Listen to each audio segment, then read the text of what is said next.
What is up, guys? My name is Mark Santamaria. Welcome back to the channel. Welcome back to the RC vlog. I hope you guys enjoyed all that footage I got from Flowood, Mississippi. I love that race. Such a great race. Great people out there. Good race. And I didn't do bad. I didn't do great. I didn't win short course. I really wanted to win short course. And my e-buggy, you know, I really want to try to set my e-buggy up myself. But I need to just quit trying to fight the fact that I should just take the advice from my team members. So, with that said, today I'm going to change up my shock package on my car. Everyone is pretty much running the same shock package. Even whenever I got on with the Tekno team, they actually told me what shock package to run, and I didn't listen to them. So, we're going to change it up today. I'm going to be club race tomorrow, so I'll try out the new shock package. There is another piece, another upgrade I'm going to do to my buggy that I'm not going to go over in this video because the part's not here yet, but I did order the parts to change my shock package up. So, I ordered the pistons, and the pistons I ordered are the 3 by 2.1. So that's 3 hole by 2.1 diameter pistons. So the way you calculate pistons, so obviously the bigger the hole, the more hole area. This is going to sound really bad. Don't be taking all this stuff out of context, guys.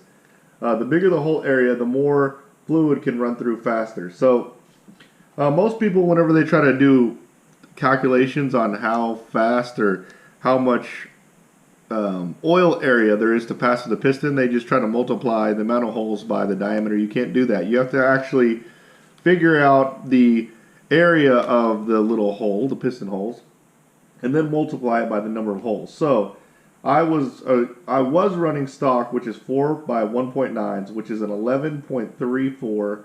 I didn't use the entire pi formula. I used 3.14, so it might be off by maybe a hundredth of a hundredth, but 11.34 is the area of the circle times, or it was 1.9 times 4. So it's the total area of 11.34. So that means, actually, you don't know what that means because I'm not going to tell you what 3.21 is. The area of the pass-through area is 10.39. So that means these pistons are going to have more pack, but because the holes are bigger, actually, I'm sorry, it's gonna move slower. But because the holes are bigger, it's going to actually have a little bit less pack because the initial impact of the shock will open it up. I mean, will move faster. So I'm not going to try to get into the technical part because people are going to fact check me like crazy. I just know how to do the area of a circle because I'm Asian. And I'm pretty much just taking the shock package that the guys have told me to run. So what they told me to run is they told me to run 3 by 2.2 in the front and 3 by 2.1 in the rear. Tekno only makes 3 by 2.1, so I'm going to have to drill out the front pistons to be a 2.2. I do have, I think I have, let's see if I have it. I should have, here we go, the bits. This is 1.5 to 2 millimeter. Here it is. So I do have a 2.2 millimeter bit. So I do have the bit to drill a piston out.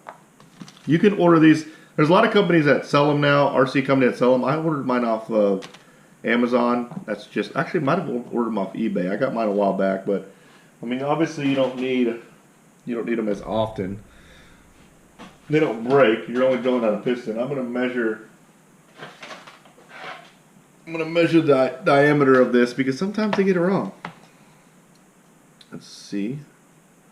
No! Battery's dead on my calipers, but I can measure it here. Yep, it looks close enough. Probably not. I mean, it's probably close, but it's not. I can't get it that precise without the digital part working. So, here's a 2.2. I also ordered the new standoffs. These are the new shock standoffs. Honestly, I'm not sure what they do. They were new, and I felt like I should give them a shot. So I'll tell you the difference between these new shock standoffs. You need the standoff, and then you need the shock cap bushing. Just by looking at it, it looks like the reason why these are better is because you don't lose the bushing in the shock cap like on the older ones. If you weren't careful, you could lose the bushing. So let me get my e-buggy.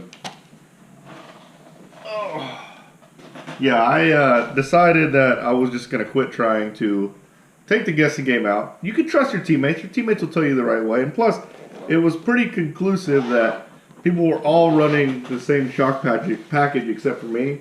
So it was time for me to change mine up. So let me get my shocks off, and then we will start building shocks. Let's do this.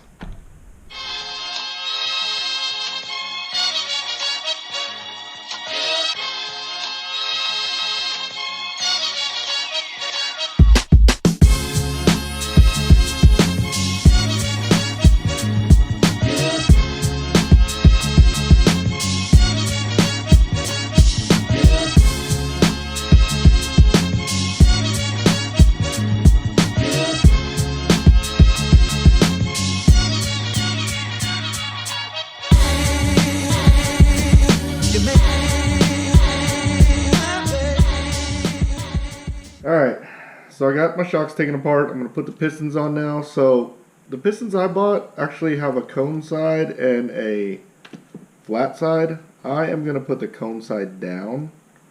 I want my shocks to come down a little bit faster than having too much, or I want it to have a little more pack and come down a little faster.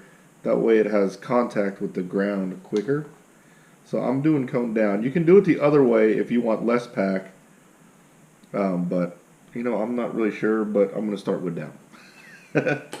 I watched the first part of that video before I moved on, and I did a really bad job explaining the pass-through area of the circle on these pistons, but it's really sad. Alright, so this is front. Again, the cone part's going to be down, the flat part's going to be on top.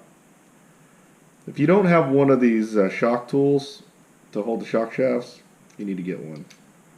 It's definitely worth it. You don't have to tighten it down too tight because the nut is actually a locking nut. So we are going to do the front pistons first so we can remember to drill out. I drill out the holes after I have them on a piston. Makes it a little bit easier to hold. So let's get these on here. Don't want to cross thread it. So those are on. Cone part down, like so. And then we are going to drill out these holes. Yep, just not big enough. This is 2.2. I'm going to make sure it's 2.2 based on my 3.3 by 2.2 in the front. These are 2.2s. Oh, the other thing I changed on my shock setup, my shock package, is I went with the pink springs in the front and the red in the rear. They're a little bit stiffer. I've been running a lot on high grip tracks, so smooth high grip tracks. So it seems like, again, everyone was running these pistons. I mean these springs except for me. And I actually remember when I ran Tekno the first time, running pink and red. I don't know why I didn't think about that whenever I got the Buggy. So, alright, so we're going to drill these out. It's really simple. You just hold it here. You can just, I don't know, this could be a disaster.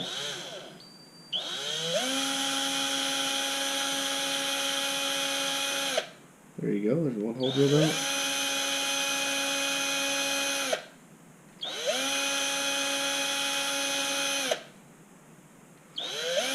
Beautiful.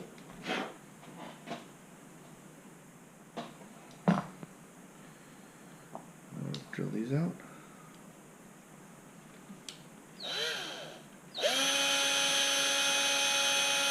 I'm not putting a lot of pressure.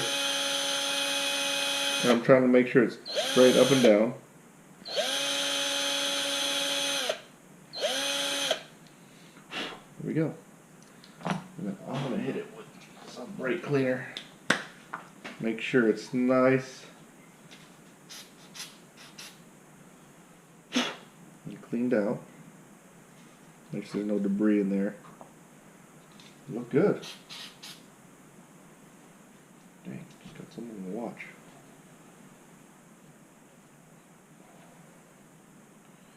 This one has a little bit, there you go. Alright. Change out the rear pistons, and then we put these suckers back together. I'm also going up in oil. Again, I'm just taking the shock package directly from what they were telling me.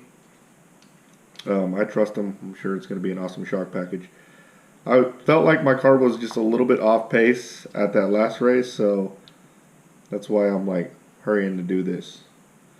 I would have done this on mains day, but I feel like that was an aggressive change on mains day, but that could be a problem of mine. I should be more open to making changes like that on mains day if I feel like I'm off pace. So, let me finish this up.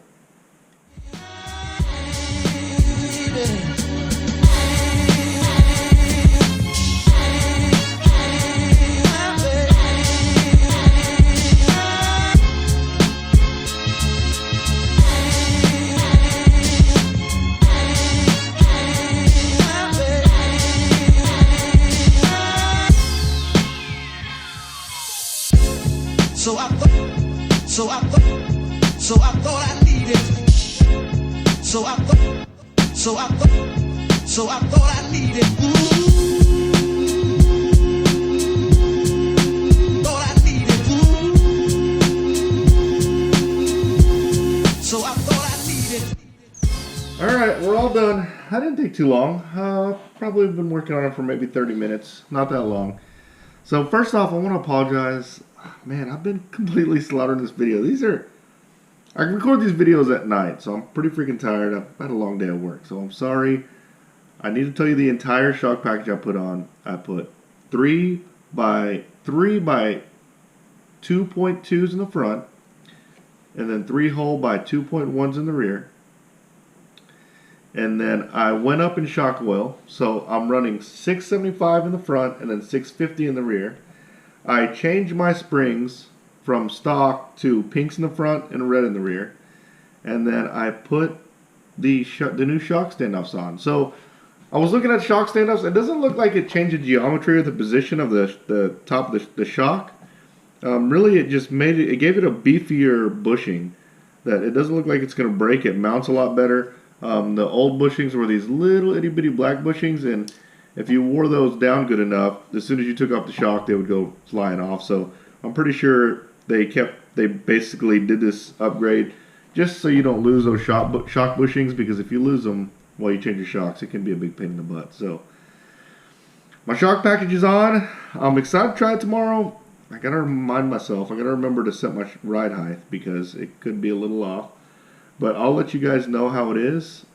Obviously, the best place for me to find out how different it is on my local track. So I'll be club racing tomorrow. I probably won't get any footage. I kind of just want to enjoy myself and have a good time. I might bring I will bring my camera. Maybe I can record something in the shop, but I'll let you guys know how this new shock package is. So thanks for watching, guys. If you like this video, please smash that like button, subscribe to my channel, turn on the notification bell, and you guys will see me next time. Later, guys.